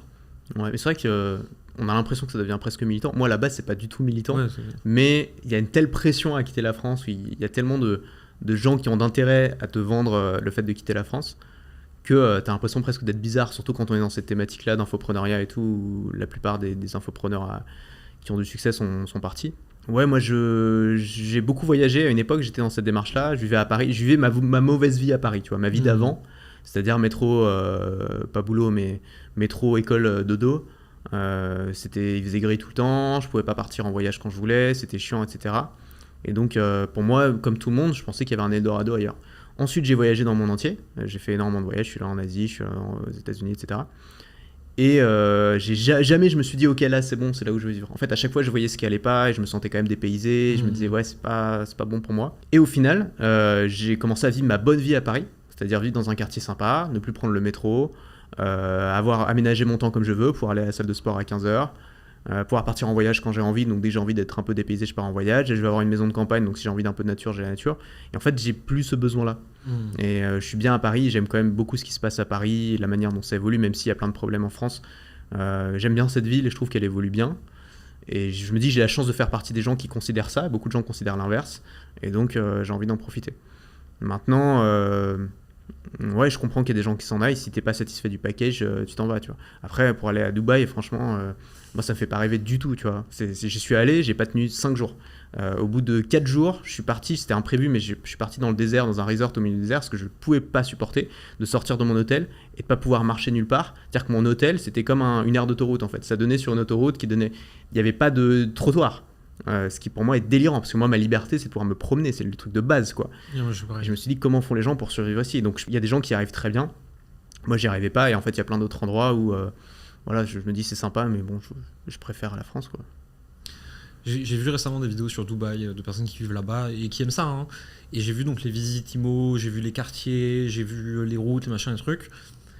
Ça fait une très jolie carte postale, ce truc très nouveau, les grandes tours en verre avec les beaux apparts. Je trouve même pas que ça fasse une jolie carte postale, parce que c'est moche. La skyline de Dubaï, elle est dégueulasse. Tu prends la skyline de New York, elle est magnifique. Ouais. C'est harmonieux, tu vois. T'as 2 centres avec des gratte-ciel, t'as le centre ancien avec l'Empire State Building, t'as le centre moderne avec le One World Trade Center. C'est sublime, Manhattan. De loin, tu te mets sur New Jersey, tu regardes ça, c'est sublime. La skyline de Dubaï, ça ressemble à rien. T'as une espèce de grosse avenue qui en fait est une autoroute, tu peux même pas traverser. Et t'as des espèces de grands immeubles, il y en a un très gros, puis un tout petit à côté, puis un beaucoup plus grand. Enfin, c'est l'anarchie complète d'un point de vue esthétique. Ouais. Après, t'as le Burj Khalifa qui est extraordinaire, ça je suis d'accord, c'est super impressionnant. Mais en fait, t'enlèves le Burj Khalifa, Il n'y a pas une seule carte postale potable de Dubaï. Tu prends même les espèces de palmiers vus du dessus là, ils sont à moitié déconstruits. En fait, finalement, il n'y avait plus le budget, donc ils les ont pas finis. Enfin, ça ressemble à rien. Ils en ont fait un, puis un autre beaucoup plus gros à côté qui sont jamais. Enfin, tu vois, on dirait que les mecs, c'est genre comme un entrepreneur, il a plein d'idées, il lance plein de projets inachevés, ça part dans tous les sens, et en fait, il supprime rien, et du coup, tu te retrouves avec une espèce de chaos. Pour moi, c'est ça l'esthétique moi, ce de que Dubaï. j'ai vu surtout, c'est la vue des apparts quand c'est genre au milieu de l'appart, tu vois, donc c'est-à-dire t'es un peu riche mais pas trop. Et en fait, t'es dans une bulle en verre, entouré de plein d'autres bulles en verre. En bas, t'as 3 palmiers, 2 piscines. Le reste, c'est des routes. Et j'avais l'impression de voir un peu tous ces films pseudo-futuristes de sociétés standardisées, tu vois. En général, c'est des films asiatiques, tu vois, qui t'expliquent ce qu'est devenu Hong Kong ou Singapour en 2300. Ouais. Et ça me fait un peu le penser métaverse de Zuckerberg. Ouais, c'est ça, ouais. Et je comprends l'attrait qu'ont certains pour Dubaï, et je le respecte, mais ça me donne pas envie. Alors bien sûr, 0 impôt et tous les services à la personne à 4 secondes de chez toi, ça me s'excite beaucoup, hein, mais le reste du package me plaît pas en fait. Et après, il y a aussi les gens. Après, j'y étais pas. Il faut avoir un bon environnement social, tu vois. Et il y a clairement une communauté d'entrepreneurs super active à Dubaï. Ouais. Moi, j'ai aucun pote, à part Olivier Roland, j'ai aucun pote qui vit là-bas. Je les connais pas, ces gens-là. Donc c'est peut-être des gens très sympas, mais moi, je les connais pas. Moi, tous mes potes entrepreneurs, alors il y en a qui sont expatriés, mais pas à Dubaï. Et la plupart en fait sont en France maintenant, et je me fais un nouveau réseau de jeunes infopreneurs qui sont super cool, que j'aime beaucoup, avec qui on fait des activités et tout. Là on va à Disneyland lundi, tu vois, marrant. Cool. Et en fait ils sont en France et voilà, il y a ça aussi, ça compte vachement. J'ai la même chose moi, tous mes potes entrepreneurs, alors j'en ai quand même quelques-uns qui sont à Dubaï, tu vois, mais en fait je les vois à des masterminds ou des events le reste de l'année. Ouais. Et sinon tous mes potes entrepreneurs ils sont au Pays Basque où je vis, à Toulouse, à Bordeaux, à Paris, à Strasbourg. J'en connais dans tous les pays, hein, mais j'en connais un ou deux, quoi. Ouais. Et je sais pas si je voudrais cette vie-là. Et après, d'autant plus, tu vois, je suis marié, je vais avoir un enfant, je me pose d'autres questions qu'avant. Je pense que si aujourd'hui, j'ai 25 ans, je suis célibataire, et je suis en train de commencer à faire du cash, je sais pas si je vais à Dubaï, mais je vais dans un pays avec quasiment pas d'impôts, je grind, je fais du cash, et ensuite je me pose d'autres questions. Mais en fait, vu que moi, la réussite entre guillemets professionnelle, je l'ai eu plus tard, à un moment de ma vie où j'étais déjà plus ancré, j'ai d'autres considérations, tu vois. Et ouais, ça me fait chier de payer une tonne d'impôts pour un pays qui déconne à plein de points, mais en fait la vie de famille que je veux avoir aujourd'hui, je vais pas forcément la retrouver comme je la veux dans un pays optimisé fiscalement pour faire du cash, quoi. Ouais, il y a ça, il y a les familles, les enfants, où est-ce qu'ils vont aller à l'école, etc., quels amis ils vont avoir, c'est super important. Mais de toute façon, moi j'encourage les gens à tester. Il faut essayer. Moi, si j'avais pas voyagé autant, j'aurais probablement toujours ce rêve dans un coin de ma tête de s'expatrier. Et je pense que si les gens ont vraiment ce rêve-là, il faut qu'ils le testent au moins une fois dans sa vie. Sinon, ils vont être frustrés, quoi. Qu'ils le testent, qu'ils voient si c'est pour eux, qu'ils voient s'ils arrivent à se construire une vie à l'étranger, ou si le problème c'est vraiment ça, ou s'il n'y a pas un autre problème sous-jacent sur lequel ils devraient travailler. Mais quand on a la liberté de pouvoir le faire, moi je suis d'accord avec l'idée qu'il faut exploiter cette liberté, tenter ses aventures. Et c'est comme ça qu'on sait, quoi. Moi j'ai essayé plein de pays, hein. J'ai vécu en Géorgie, je suis allé voir du côté de l'Estonie, du côté de Malte, États-Unis, Canada, j'ai pas trop fait un peu, j'ai fait l'Asie, j'ai essayé plein de trucs, tu vois, et jusqu'ici, en fait, c'est pas que je trouve que la France est extraordinaire et le meilleur endroit du monde, c'est que pour l'instant, c'est là où je me suis senti le mieux. Ouais. Et donc en fait, aujourd'hui, je suis en France, je reste en France, et je vais pas aller dans un endroit moins bien pour payer moins de taxes, ça me conviendrait pas, tu vois, et le but de gagner de l'argent, c'est pour faire ce que tu veux. C'est pas devoir aller dans un endroit que t'aimes moins pour avoir plus d'argent, t'en fais quoi? C'est super. Moi quand j'étais en Géorgie, c'est bien, on avait plein d'argent, on n'en faisait rien. Voilà, donc c'était triste. Maintenant par contre, peut-être dans un mois ou dans 20 ans, je serai ailleurs, tu vois, j'en sais rien. Mais pour l'instant, je suis bien en France. Je pense que la philosophie c'est ça, c'est où est-ce que t'as envie de vivre, tu vois. Ouais, bien sûr. T'as Hormozy qui disait ça, qui disait quel est l'intérêt de gagner plus si c'est pour être dans un endroit que t'aimes pas. C'est quoi la suite pour toi maintenant? Bah écoute, la suite, développer la forge. Je me suis remis sur YouTube avec une stratégie que j'avais en 2012 et que j'ai complètement lâché entre-temps et que j'aurais pas dû lâcher. C'est la stratégie de faire des vidéos optimisées pour le référencement et la recherche. Je me suis rendu compte que 30% de mon trafic venait de la recherche et que j'avais rien fait pour ça depuis 5 ans. J'ai fait en fait des vidéos au hasard. Genre à une époque, je faisais des vlogs au Costa Rica. Il y a un vlog que j'ai appelé Comment créer un vlog, où j'ai aidé mon pote à faire son vlog. Et le truc, ça avait bidé quand j'ai lancé. C'était 10 sur 10 sur YouTube. Et 2 ans plus tard, la vidéo, elle est en train de monter de fou. Tu tapes comment créer un vlog. Vlog, hein, j'ai dit. Je sais pas si je dis blog. Vlog, tu tapes comment créer un vlog. Genre c'est deuxième sur le truc de recherche et tout. Ça me rapporte plein d'abonnés. Et je me dis, mais putain, si j'avais fait que ça enfin, si j'avais fait beaucoup plus de ça pendant les 3 dernières années, avec des bons appels à l'action dedans, avec des bons lead magnets derrière, aujourd'hui, je gagnerais 100 à 200 nouveaux inscrits faciles tous les jours sans rien faire. Et je me dis, en fait, ça me plaît. Je me suis beaucoup amusé avec les Reels et avec les Shorts l'année dernière. Le problème de ça, c'est que ça peut cartonner sur le court terme, mais ça va jamais marcher sur le long terme. Ouais, ça se pérennise pas. Ça se périme extrêmement vite. Et donc, tu es toujours en train de devoir en créer des nouveaux. Vidéo YouTube, je me dis, c'est intéressant, tu plantes des graines. Il y en a, ça va rien donner. Il y en a, ça va donner des petits arbustes. Et puis, il y en a, ça va donner des grands arbres qui vont te rapporter des fruits toute l'année. Et ben, ça, c'est enthousiasmant. C'est comme les actions à dividendes. Tu vois, il y a des mecs qui adorent ça parce que voilà, tu fournis l'effort au début, puis ensuite, tu récoltes les fruits. Bah, c'est un peu pareil avec cette stratégie YouTube et je me rends compte qu'il n'y a pas... Alors c'est évidemment tout le monde connaît, enfin tous les gens qui connaissent un peu le SEO connaissent, il n'y a rien de nouveau. Mais il n'y a pas tant de créateurs de contenu qui font ça. Et je pense que la raison pour laquelle il n'y en a pas tant qui font ça, c'est qu'il faut être patient, c'est chiant, c'est très frustrant au début parce que c'est des vidéos qui bident sur le court terme. Et parfois ça met 2 ans avant de commencer à décoller, ce qui est vraiment délirant. J'ai exactement eu ça. Mais en fait, je me suis rendu compte que moi j'aimais bien faire ça. C'est-à-dire que j'aime bien faire une vidéo sur quel est le meilleur micro, tu vois. C'est un truc... En fait, je pense qu'on peut transmettre une grande philosophie par une petite porte. Et que beaucoup de gens, ils ont des grandes idées, que ce soit des idées politiques ou des idées sur la société, etc. Ils ont envie tout de suite de les proclamer à tout le monde en s'imaginant que tout le monde va les acclamer, que tout le monde va adorer. Ou ils vont sortir un bouquin en espérant que ça va être un best-seller et tout. Je pense que c'est une stratégie la plupart du temps qui te mène à être un artiste maudit et à être incompris et à être frustré. Moi, ce que je veux faire, c'est entrer par la petite porte. C'est-à-dire, je crée des petits tutoriels pratiques, des petites formations, etc. pour les gens qui ont envie de se former dans une niche. Mais dans ces petits tutoriels, j'en profite pour transmettre des idées qui sont beaucoup plus larges et qu'ils vont pouvoir utiliser comme des outils dans leur vie au quotidien. Et c'est comme ça en fait que j'essaye maintenant de construire une audience. Donc avec une optique beaucoup plus long terme, je n'essaie pas de jouer sur le buzz, je n'essaie pas de jouer sur l'actualité, mais je plante des graines, j'essaie de transmettre le meilleur contenu que je peux dedans, d'habituer les gens à mon style de formation, à mon style de pédagogie, pour qu'ils aient envie de s'inscrire et d'acheter. Hyper intéressant. J'ai eu la même chose. Il y a 2 ans, j'ai fait pendant quelques mois une série de vidéos un peu SEO, tu vois. Comment devenir coach, comment trouver des clients en coaching sur Facebook, les 5 choses que j'aurais à savoir avant de devenir machin. Et vraiment, c'était une catastrophe en termes de vues. Et là, je regarde l'autre jour, j'en ai une qui a plusieurs milliers de vues. Moi, ma chaîne, elle a 5000 abonnés, donc c'est beaucoup.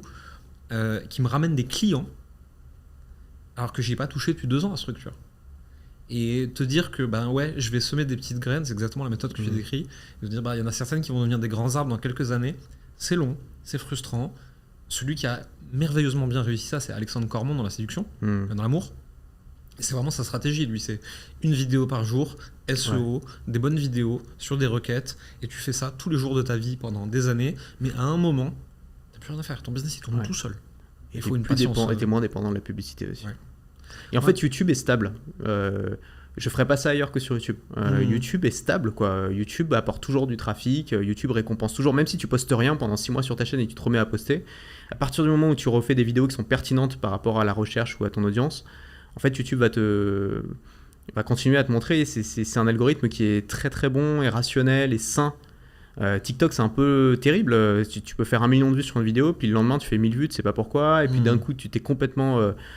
tu fais plus aucune vue, tu sais pas pourquoi. Enfin, tu peux pas monter un business là-dessus, quoi. YouTube, pour moi, c'est le truc le plus. Ça reste une plateforme, donc t'es pas chez toi. Donc évidemment, il faut récupérer les emails et tout. Mais pour moi, c'est la plateforme la plus stable. C'est au niveau de Google. Si tu as un blog et que tu veux référencer ton blog, quoi. Mais même YouTube Ads est beaucoup plus stable que le reste, par exemple que Meta Ads. YouTube Ads est très dur à faire fonctionner. C'est assez professionnalisé quand même. Hein. Donc la concurrence, elle est solide et tout. Mais une fois que tu y arrives, ça bouge pas. Le truc, c'est un paquebot. Meta Ads, 10 euros, t'es rentable. 20 euros, t'es rentable. 50 euros, t'es rentable. 70 euros, t'es rentable. 150, t'es rentable. 155, ta campagne s'effondre, elle ne remontera plus jamais. Tu sais pas pourquoi. Bienvenue chez Facebook. J'ai trifouillé mes campagnes Facebook là l'autre jour. On dépensait 750 euros par jour. Il y a des campagnes qui nous convenaient plus. On a descendu à 400. Du jour au lendemain, plus rien qui marchait en Business Manager. Une pub qui tournait depuis 1 an et demi, refusée. Genre, Facebook m'a puni d'avoir baissé le budget, tu vois. Et ça, c'est Facebook, tu vois. Et c'est pour ça que l'organique est très, très important, surtout à long terme quand tu veux stabiliser ton business. Et surtout, le modèle de Meta, il est beaucoup moins stable. Et toi, au moment où tu as partagé les chiffres de vente que tu faisais via YouTube par rapport au nombre d'inscrits que ça t'apportait, avec Heroes, c'était délirant, non? Donc là où on enregistre, on est en septembre 2023. J'ai 5000 abonnés sur YouTube. Depuis le début de l'année, YouTube en first touch m'a rapporté 120 ou 130 000 euros de vente. Instagram, 30-40 000. Avec 5000 abonnés, quoi. 5000 abonnés, ouais. Et avec concrètement 10 vidéos qui font vraiment du trafic, tu vois. Et vraiment du trafic, plus de 1000 vues. Ouais, et tu vois, c'est du trafic qui est hyper qualifié parce que si c'est des gens qui recherchent une solution à leur problème, ils tombent sur toi. Donc c'est pas des gens qui scrollent et hop, ils tombent sur un truc divertissant et t'arrives à catcher un peu leur attention. Non, ils sont dans une démarche active en fait. Et ça change tout. Moi, j'essaie de m'éloigner un peu du modèle où j'essaie d'avoir un maximum d'inscrits, maximum de trafic, maximum de vues, pour me mettre sur un modèle où j'arrête de dépenser de l'énergie pour essayer de viser large. J'essaie de concentrer mon énergie sur la niche de gens qui sont déjà intéressés, qui ont plus de chances de venir, etc. C'est juste une histoire d'optimisation, quoi. Et ça dépend, encore une fois, ça dépend de la métrique qui est importante pour toi. Ton but, c'est pas de devenir MrBeast, en fait. Ouais. En fait, ouais, c'est ça, mais c'est super important ce que tu dis. YouTube n'est pas réservé aux youtubeurs. Ça, c'est vraiment un truc à comprendre. C'est que les gens pensent que s'ils veulent faire du YouTube, ils doivent être un youtubeur. Donc, ils copient les MrBeast, les AMXM, les je sais pas quoi. Ils essaient de faire des trucs super divertissants avec des miniatures super contrastées, tout ce qu'il faut. En fait, il y a tout un tas d'autres utilisations de YouTube. YouTube, c'est aussi un moteur de recherche, c'est aussi une plateforme de formation. Les gens se forment sur YouTube, et quand quelqu'un se forme sur YouTube, il n'a pas du tout les mêmes attentes que quand tu regardes une vidéo de MrBeast. Son but, c'est pas de se divertir un maximum avec un plan qui change toutes les microsecondes. C'est d'apprendre, de prendre des notes. C'est pas grave si la vidéo est un peu longue, c'est pas grave s'il n'y a pas plein de plans différents, c'est pas grave si c'est filmé avec un téléphone. Vraiment, moi, j'ai des vidéos, c'est du 15 minutes face cam avec un téléphone et un son pourri, quoi. Et ben ça a fait 100 000 vues parce qu'en fait j'ai des vidéos qui sont dans le top de ma chaîne où c'est moi qui partage l'écran de mon iPad avec un tableau blanc et moi un petit au-dessus sur Zoom, hein, donc le truc éclaté, le son de merde et tout. 1h45 à me regarder gribouiller. Quand j'écris, j'ai pas cut, j'ai pas accéléré, donc tu me vois en train d'écrire 1h45, le truc qui fait des milliers de vues. Il y a une place pour ça sur YouTube. Le seul truc qu'il faut savoir, c'est quel est notre ranking actuel sur YouTube. C'est-à-dire que si tu as démarré ta chaîne YouTube hier et que tu fais une vidéo genre comment se faire connaître sur YouTube, bon, ta vidéo elle va se noyer. Donc dans ce cas, tu choisis vraiment une micro-niche pour essayer d'être le seul positionné dessus, mais où il y a un petit peu de demande. Et puis si au contraire ta chaîne elle a déjà l'autorité, à ce moment-là tu peux essayer de viser des mots-clés un peu plus populaires, quoi. Je suis complètement d'accord. Mais c'est important de le dire, tu vois, c'est... Parce que par exemple, quelqu'un qui découvre sa chaîne aujourd'hui, il voit que tu as 170, 180 000 abonnés, quelque chose comme ça. Il peut se sentir découragé. Mais en fait, il y a plein d'histoires de gens qu'on connaît tous les deux qui, avec leurs 1000 premiers abonnés YouTube, avaient déjà des business à 10-20K par mois, en fait. Que ce soit dans le petit produit, que ce soit dans le conseil consulting. Rémi de la chaîne YouTube Parlons Long Terme, il le dit, avec ses 500 premiers abonnés, il a pris un client en conseil en gestion de patrimoine sur des gros budgets, tu vois. Ouais, j'ai un pote, il faisait des vidéos tous les jours pendant des années, hein, peut-être 5 ou 6 ans, 7 ans. Il a arrêté récemment, il faisait 15 000 € par mois, avec 200 vues par vidéo. M'étonne pas, si les vues sont qualifiées. C'est les 200 mêmes personnes qui sont été tous les jours pour aller écouter son petit discours. C'était du fast cam, hein. Fast cam, il parle pendant 10 minutes, aucune coupure, zéro montage, il mettait ça sur YouTube. Bon, 15 000 € par mois, c'est quand même pas mal, quoi. On se compare à MrBeast, mais faut juste remettre du contexte, en fait. Imagine que tu as 200 personnes dans une salle qui reviennent tous les jours pour t'écouter parler d'un sujet que tu vends derrière. 200 personnes dans une salle, c'est immense, c'est beaucoup de gens. Et en fait, juste YouTube, on est à côté de gens qui font du divertissement, de gens qui font de la musique, de gens qui font de l'humour. Ces 200 personnes, elles ont une valeur qui est beaucoup plus importante. C'est ça aussi. Ça n'a rien à voir avec 200 vues sur une vidéo pédagogique, n'ont rien à voir avec 200 vues sur une vidéo divertissement. Complètement. Qui elles-mêmes n'ont rien à voir avec 200 vues sur un TikTok, par exemple, qui sont des vues très courtes, quoi. T'avais fait une analyse d'ailleurs sur la valeur des abonnés, des vues TikTok versus Instagram versus YouTube. C'était assez spectaculaire. Il y avait un ratio de 1/10, je crois, un truc comme ça. Rien contre TikTok et Instagram. Instagram m'a rapporté, les gens qui venaient, les clients qui venaient d'Instagram m'ont rapporté 10 fois plus que ceux qui venaient de TikTok. TikTok m'a jamais rapporté d'argent, c'est incroyable. Ça m'a rapporté quelques milliers d'euros, tu vois, si je mets tout bout à bout. Sur le travail que tu as mis par rapport à ce mais oui, heureusement que j'ai posté mes Reels ailleurs, en fait. Et donc TikTok, alors ça a peut-être évolué, mais à ce moment-là, c'était une audience apathique de gens qui scrollaient et qui sortaient jamais de l'app, en fait. Et ça, faut le savoir, faut le mesurer, faut le savoir, parce que ça permet de pas perdre son temps à faire quelque chose qui marche pas. Même si TikTok te dit que ça marche parce que tu fais des vues, quoi. En fait, ça marche pour TikTok. Mais si toi tu fais des vues mais que ça te rapporte rien d'un point de vue business et que ça te permet pas de te faire connaître ou de développer ton activité, ça marche pas pour toi, quoi. J'avais la discussion avec un ami coach qui a fait à un moment quelques millions de vues sur TikTok, il s'est fait inviter à la radio du coup parce qu'il s'est fait repérer, machin, etc. Et il était trop content. Je lui ai dit, ok, ça t'a rapporté combien de clients? Il dit bah aucun. Ok, voilà. Moi aussi j'ai été invité à la radio pour un TikTok genre sur les nouveautés d'Instagram. J'ai été invité genre en mode l'expert d'Instagram alors que vraiment j'y connaissais rien du tout, tu vois, j'ai fait une vidéo à l'arrache. Et bon, c'était rigolo, c'était une expérience, tu vois, faut se lever à 6h du mat, c'est un peu pénible, mais bon, c'était rigolo. Mais aucun impact. Les mecs ont même pas dit mon hashtag pour que les mecs puissent me trouver, quoi. Ils ont même pas dit mon nom d'utilisateur, quoi.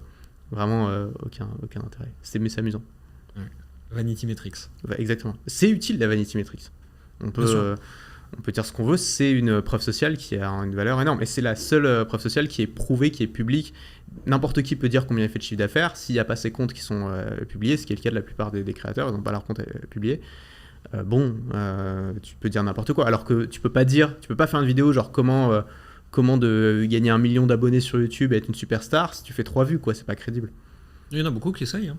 Ouais, c'est pas crédible. Non, malheureusement.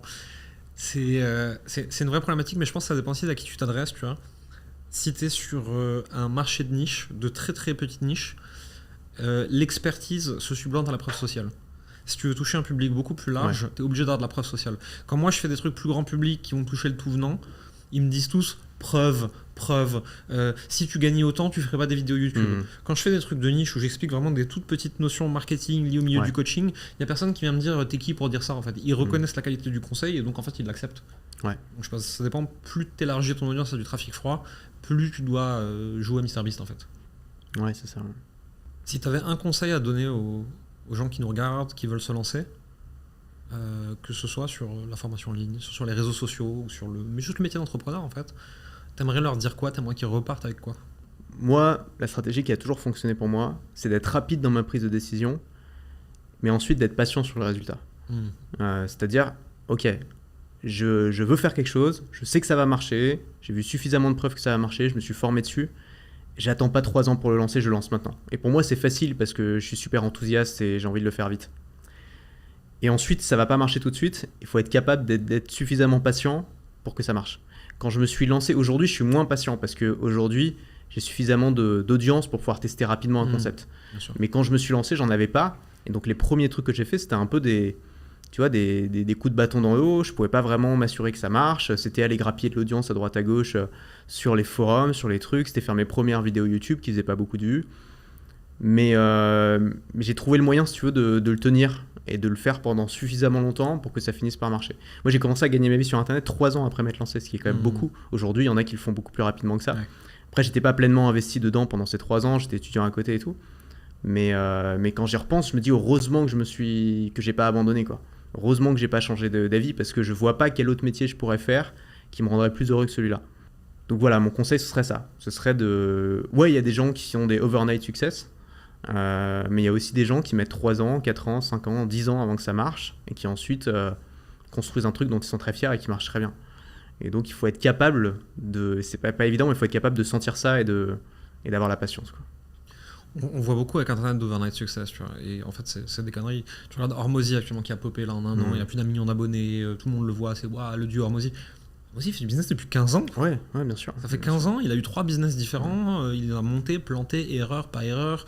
Ses contenus YouTube, les premiers, il date d'il y a 2 ans, et à un moment, il a décidé d'y mettre les efforts nécessaires pour rendre ça à grand public, tu vois. Mais... C'est le résultat de 10 ans de travail. Tu sais, il y a je sais plus qui c'est qui a dit ça, mais tu sais, il y a 10 ans de travail pour un overnight success, tu vois. Alors c'est ça, en fait. It took me 10 years to become an overnight success. Exactement, tu vois. C'est-à-dire tout le monde de l'extérieur a l'impression que tu es un overnight success, mais en fait, il voit pas toute l'expérience que tu as eu avant. Ça peut être via des succès ou via des échecs, d'ailleurs. Mais en fait, tout ça, ça construit ce que tu vas faire plus tard. Moi, j'essaie de donner cette réponse aux gens qui me disent « Ouais, toi, t'as réussi vachement vite. » Ma dernière boîte, et puis vachement vite, c'est 2 ans et demi, tu vois. Mais en fait, mon premier projet d'Internet, 2012. Juste, je suis un papy, quoi. Enfin... Ouais.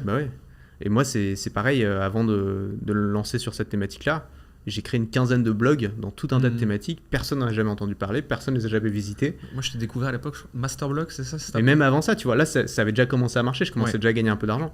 Mais même avant ça, j'ai créé des blogs sur des déclinaisons Linux, j'ai créé des blogs où je diffusais des chaînes de télé en streaming dessus, de manière parfaitement illégale. Je faisais tout un tas de trucs, de conneries comme ça pour essayer juste d'avoir un peu d'attention, d'exister, de diffuser des trucs. Je faisais des petits blogs d'actualité, j'avais un Twitter que personne lisait. Enfin, tout un tas de trucs qui marchaient pas, en fait. C'est ça en fait. C'est ce qu'on voit pas, c'est que j'ai appris des trucs là-dedans aussi, tu vois. J'ai appris des trucs, j'ai appris notamment ce qui marchait pas et j'ai appris qu'il fallait que je me positionne sur une niche où je pouvais apporter de la valeur aux gens et que je sois patient et que je poste tous les jours, etc. Ça se fait pas du jour au lendemain, quoi. On voit pas, c'est le chemin, malheureusement. Où est-ce qu'on se retrouve Est-ce que tu as un endroit privilégié où les gens qui te découvriraient par cette vidéo devraient te suivre en particulier? Ouais, je pense que tu tapes Antoine BM sur Google, tu arrives sur mon site, tu t'inscris, j'envoie 3 emails par semaine avec du contenu. Je fais aussi des ventes de formation dedans, donc si tu n'as pas envie d'acheter de formation, il ne faut pas s'inscrire. Et sinon, ma chaîne YouTube, où tout est gratuit et je poste pas mal de contenu de valeur et de mini-formations en ce moment. Je suis assez actif, 1 vidéo par semaine, 2 vidéos par semaine, même avec les interviews. Donc Antoine BM. Je recommande, moi je lis, après toutes ces années encore, la plupart de tes emails, je regarde la plupart de tes vidéos. Et parce que, en fait, si tu veux, dans tous tes contenus, on retrouve 3 choses. On retrouve finalement du marketing, de la vente, et en se posant un peu avec du recul, tu vois, en se disant « Ah, il a fait ça comme ça, c'est intéressant ». Il y a toujours un peu de divertissement, un peu d'éducation, un format qui est travaillé, c'est-à-dire je te jette pas à la gueule mon lien. Et du coup, même avec les années, alors que je connais la plupart des choses que tu partages, j'ai quand même encore envie de regarder, tu vois. Ouais. Donc je pense que c'est intéressant, donc je le recommande à tout le monde. Bah merci. Merci beaucoup Antoine. Merci à toi. Le podcast est édité par Coleman Media, un label de podcasteurs spécialisé pour les coachs, les professions de l'accompagnement, les consultants. On édite des podcasts, des newsletters, des médias aux côtés de ces coachs et de ces indépendants. Coleman Media étant une branche de l'entreprise Coleman Publishing qui, elle, propose de l'accompagnement. Si vous voulez en savoir plus sur tout ça, n'hésitez pas à regarder les liens dans la description. À bientôt.